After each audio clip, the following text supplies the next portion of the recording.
Welcome everybody to another episode of Wading Wisdom. Today I'm with Peter McLeod. Peter, great to meet you. And the first thing that caught my eye were those huge reels that you use for GT fishing, apparently. Yeah, if you're gonna fish for GTs, you need proper reels. Yeah. You need reels which have got I like wide arbor reels these Yeah. days. You get a faster rate of retrieve. Yeah. You need ones which have got extremely powerful drag systems on Yeah. them and with a very smooth startup immersion, which is Got it. absolutely crucial. Yeah. Because otherwise you end up with a thing going off like a gunshot and Yeah. they'll just smash the fly lines. Yeah. So you do have to be aware.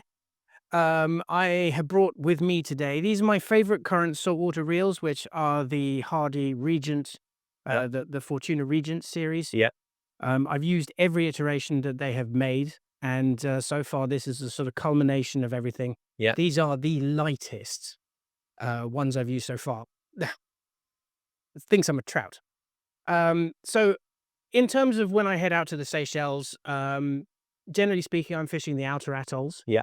So I am not carrying a 7 or an 8 weight because I'm carrying everything generally that I'm going to be fishing with. So I really just use a 9 weight, which I use for bonefish, triggerfish, bumphead parrotfish, all the other fish in between, permit if they're around and that kind of thing.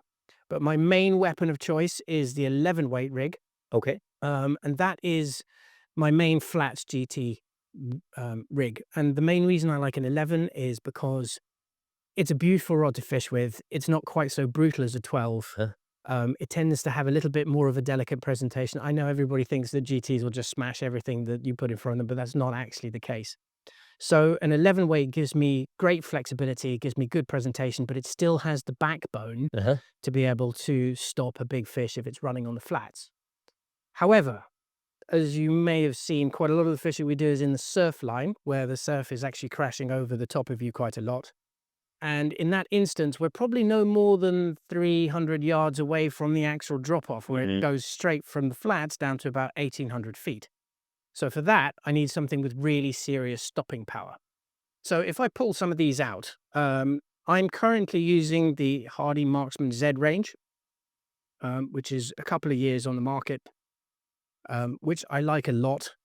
So these, again, they're the sort of latest iteration of the Sintrix resin style rods. So we had the Pro Axis and the Zephyrus and the Zane Pro, and now there's this. And this has got a lovely kind of matte blank. I quite like that. In terms of action, they're probably a little bit easier on the arm than some of the earlier models. But most importantly, you can bend them almost double and they don't break. And that actually, when you're out in the salt, is absolutely key because you're quite often a very, very long way away from a tackle shop. Yeah. So you need to make sure that your kit is going to pass muster. And it's just one of those areas you never scrimp.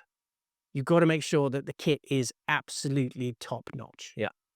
If there is a fault in your equipment somewhere, a Giant Trevally is going to find it and it is going to smash you all over the place. I mean, I have seen horrendous things. I remember seeing one client get out of a boat, take a shot, and he spent at least 6 months preparing for the trip. He, tested all the rods and he had his all reel rigged up and everything. And he hit the first fish. It did a 180, disappeared off. It was not a small fish. The line got wrapped around the reel seat of a Mako reel, and it ripped the reel off the reel seat, smashed the reel into the bottom ferrule, and took top 3 sections and the reel. He was basically just sat there just left with the butt. Nothing left, yeah. It was like, welcome to GT fishing. So, yeah, that's my setup here. And that's the 11? That's the 12 that even. one. Yeah. The 11 is here. Again, I mean, they all look exactly the same. But they are of a standard, and the 9 weight as well. I mean, I've had like 45-pound bumphead parrotfish on the 9 weight. Yeah. It's got huge amounts of guts for a 9. Yeah. Yet will still present beautifully to a tailing bonefish or a triggerfish on the flats. So just going back to these reels, I mean, in one of your previous videos, I saw that Katka, she uses the 10,000, which, is perfect. I use that on the 11. But when we're talking 12, then this is the really big one that he was talking about, which is the 12,000, which will retrieve about 12 inches on every turn of the handle. Yeah. And there are times when that fish is running towards you. That You need that. is really useful. Really useful. What other toys have I got for the salt? Let's say with the line, for example, for a minute, what's on there? So these are Rios. They're Rio Elites. Yeah. This is the Rio Elite GT, the new one. I helped develop the original GT, but mostly because we had to have a fly line which had a breaking strain which was more than 30 pounds. So we were looking at 50, 60 pound, but they now build them all and their tarpon lines on a 60-pound core, which is really useful because I've still got bits of fly line which have been turned into bracelet from previous tangles with fish where the line's just gone off like a gunshot. Yeah. I really like the profile on these. It's got a longer belly and allows you to aerialize more line. A bit more line. You can be a bit more specific, and I hate short heads. Yeah. And the reason for that is I'm not against them, but they are built for fishing off the front of a skiff. Yep. So if you're standing in the surf line and you put out the cast and you haven't got it quite right, then you have to strip it all back in again to get to the point where the head begins, where you can roll it up and then put it out again. Whereas the longer belly, you can literally pick the line up straight away and put it straight back down again and get the shot. So that for me is the line for GT fishing. They've got the new welded loop system on the front. So for years we've never trusted welded loop, cut them off and made our own 50-pound braids. But now they have incorporated braid into the weld. Got it. And now they're okay. I trust them. Okay. So on that is level 120-pound mono. Yeah. No messing around with IGFA reg leaders or anything like that. 120 pounds, not particularly because of a straight pull snap. It's really to do with abrasion resistance. So when you are fighting a big GT and he's pushing into the coral, you want that extra protection because quite often you'll come back, the whole leader's frayed to pieces, but you've still landed the fish. Whereas if that was on anything lighter, it would just be gone straight away. On the 11 weight, I'm using the same thing, same line. How much backing do you have on there? On here, these reels take about 250 yards, but I have got 80-pound spinning braid as my back. A big Bimini twist double loop on it, which I can then loop to loop the fly line. The double braid does then not cut into the back end of the fly line. And when you hear 250 yards, I would think, that's a lot. But I assume you put it on there for a reason. You need every single yard. And if I'm really honest, my older ones had 350. Wow. And the old really big 12,000 had 600 on it. And there was one instance where I lost about 450 of it. And you still managed to out the fish? Yeah. I mean, he was still going. Unbelievable. They had a bit of tide behind him, but he was really moving and motoring. And it was just like, is this thing ever going to stop? But winding all that back in again was somewhat tiring. Yeah. Even if you pick up 12 inches in a wind. It's a lot. It's going to take a lot of winding because you're fighting it at the same time. Yeah. So that's good fun. Yeah. On the 9 weights, I've done various tests on the bonefish lines alongside, but this is actually the permit line, the elite permit line. I like that one because it's better for kicking over slightly heavier crabs. Okay. And a lot of the fishing in the Seychelles that I do, we're using probably shrimp and crab patterns for even the bonefish because they're generally quite large, but also triggerfish and the bumphead parrotfish. So you want a line which you can still present delicately, just going to kick over the heavier flies a bit better. What's a big bonefish in the Seychelles? A big one is probably 12. You will find them up to about 10 in some of the outer atolls. Most of them on the inner atolls are probably between 5 and 6 average. So I mean, it's a good average size. You don't find really big bonefish though, like you would in St. Brandon's in Mauritius or some of those Pacific atoll. So generally speaking, that's containable. But when you start hitting into bumphead parrotfish, which are probably the biggest fish you'll ever see tail on a flat, that's quite exciting. Quite exciting. So I like that one. And in terms of leaders, we do something slightly different on that one, and we use a sort of half-furled butt. So that almost acts as a sort of tapered leader. So it's a But it's little got easier to some- turn over. It's got some give in it. Yeah. So that if you are fighting a bigger fish and it suddenly turns, Mm. then you've got a little bit of a Yeah. spring in there, and it's Yeah. not just going to take you by surprise. Yeah. So that's quite useful. And again, I crowbar as much 80-pound braid on there as I can. Yeah. I think I've got 150, 170 yards on the 9 weight. And in terms of tippet strength, what's sort of an average for like a bonefish? They're not shy. Yeah. 18-pound. Yeah. No messing around. Yeah. Generally speaking, if they see the fly, they'll come and eat it in. And the length of the leader that you use? I probably don't go more than about 12 feet, Uh-huh. mostly because it becomes uncontrollable. Yeah. Especially if it's windy. Yeah. Then I don't really want to go any longer. Most people can use 9 feet, and that's absolutely fine. Yeah. Understood. Yeah. Okay, cool. What shall I? What else do we have? Spare lines. Yep. I always carry spare lines because it's very likely you'll cut at least 1 or 2. Yeah. I don't know if you've seen these before, the Omnispool switch boxes. I've heard about them. I've never really used them. These are worth their weight in gold. I must have 100 of them with all the different lines because you're spending 120 pounds on a fly line these days. You've got to look after it. Yeah. Otherwise, you see them all end up scrumpled in a box. They're sort of semi-salt saturated, and it's a nightmare. So I have all of these. They're all labeled up, and then I've got a handle. Yeah. And the joy of these things is you can change a line very quickly in a pitching boat. Yeah. And you can just pop them off and slide them together this way around. Oh yeah, that's a neat system. And then you can pop that between your feet. Yeah. And then you can actually wind a fly line really easily. So Plus, probably storing it is way better this way than, just winding it back I've got on. a shelf at home, and I've just got, right, I'm going on this trip. I need that line, that line, that line, and that line. Yeah. Pick them up. Yeah. And then they go straight into my reel brief. Yeah. So it's systems. Yeah. And it also probably prolongs their lifespan, right? Absolutely. Yeah. Yeah. And that's really important when you are spending that amount of money on a fly line. And when you say spare lines, is that because sometimes a big fish will cut the entire line on like the reef? Yeah, exactly. And it happens quite frequently. So you need a couple of spare 12s, spare 11s, spare 9. I always carry 3 or 4. Yeah. I always carry a couple of dredging lines as well in case things get a bit slow and I need to go and fish off the edge. Okay. Some bigger dogtooth tuna or something like that. Yeah. But they're like €8-9. Yeah. I mean, that's I get it. Yeah. Makes sense. Yeah. I would highly recommend anybody look at these if they haven't discovered them. Cool. What else do we have? Pliers? Yeah. Every saltwater fisherman needs a decent pair of pliers. Yeah. Not because they look cool. Yeah. They kind of do. But you really need something which you can tie knots properly with. Yeah. A lot of this 120-pound mono. Yeah. You basically need to put it on something, and you need to pull on the tag and tighten the knots up really tight. And then you need something to cut them. Yeah. And we can't use wire or anything like that because GTs don't like wire. Yeah.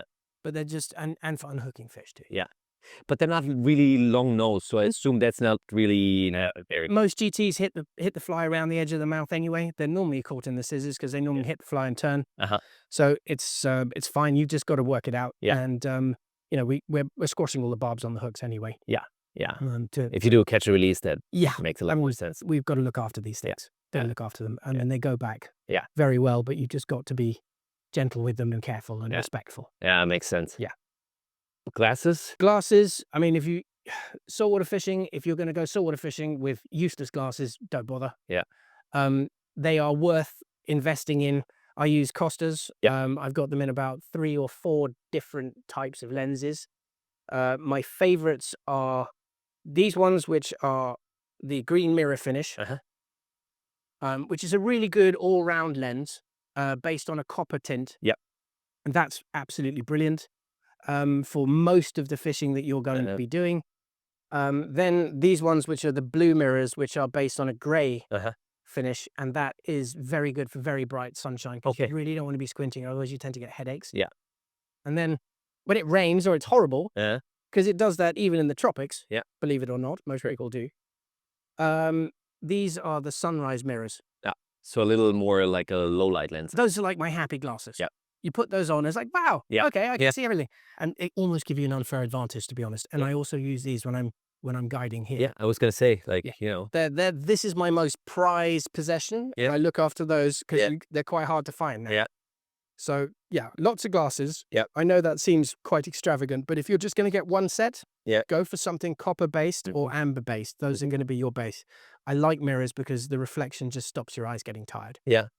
And have you had the experience, for example, talking about glasses, that they also give you an advantage in terms of seeing fish? Absolutely. Yeah. Yeah, I mean, especially those in low lights, Yeah. because you can often see an extra 30 yards Yeah. further through the glare than Yeah. even the guide on the poling platform. Mm. They really are. They're fantastic. Mm. Fantastic. But, if you can't see the fish, Yeah. especially in the salt, Yeah. you're actually putting yourself at a massive disadvantage, and it makes it harder for a guide to show you and instruct you where those fish are coming Yeah. from. Yeah. So yeah, glass is absolutely key. Great. Okay, cool. I think we've pretty much covered everything when it comes to saltwater. Ah, Flies. flies. Right. End bit. Very important. These are fly wallets. Yeah. If you're going to start carrying around big flies, big patterns, which are Yeah. you Big know, bait fish. better. GP snacks, Yeah. you can get 150 flies in one of these, Nice. and you can lay them all out. They're waterproof, so if they get soaked, Yeah. the flies don't get soaked, the hooks Yeah. don't rust. Yeah. And you can lay them all flat so they don't end up kind of. Yeah. Because the one thing fish really hate is a fish which is not swimming Yeah. in the right way, and it's the surest way to a bad refusal. Uh-huh. So yeah, these wallets are Yeah. great. There's a couple of different manufacturers now. Yeah. This one's a Fin Sport. I'm not sure you can find these anymore, but Yeah.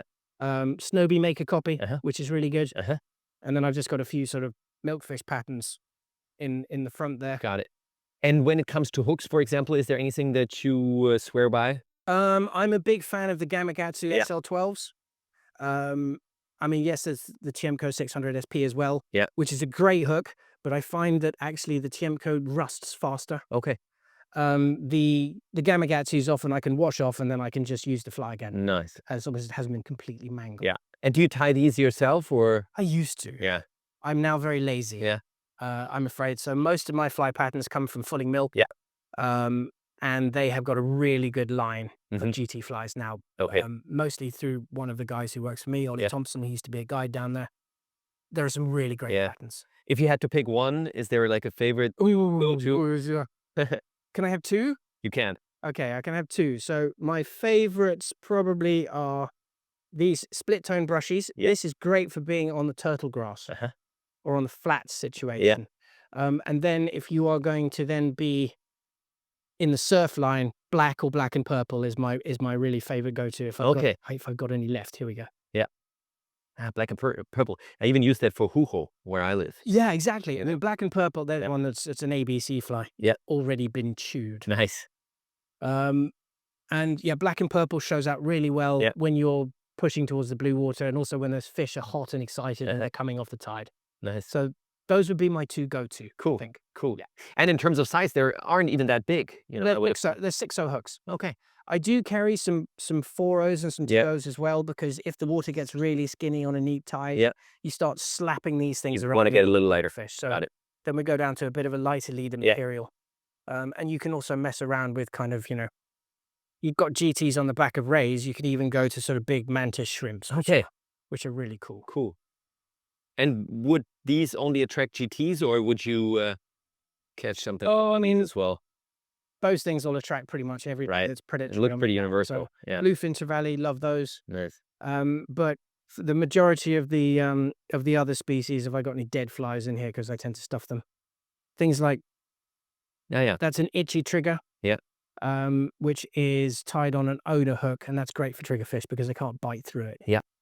It's reasonably heavy. It's got lead dumbbell eyes, but I mean I fish that for bonefish or triggers or surf and fly fish. And then always have a couple of saily flies in there just in case on the double chain gang. Cool. So yeah, that's kind of saltwater flies. Yeah. I mean, yes, I could produce boxes and boxes of different other patterns for Caribbean and stuff like that, but otherwise we'd be here all day.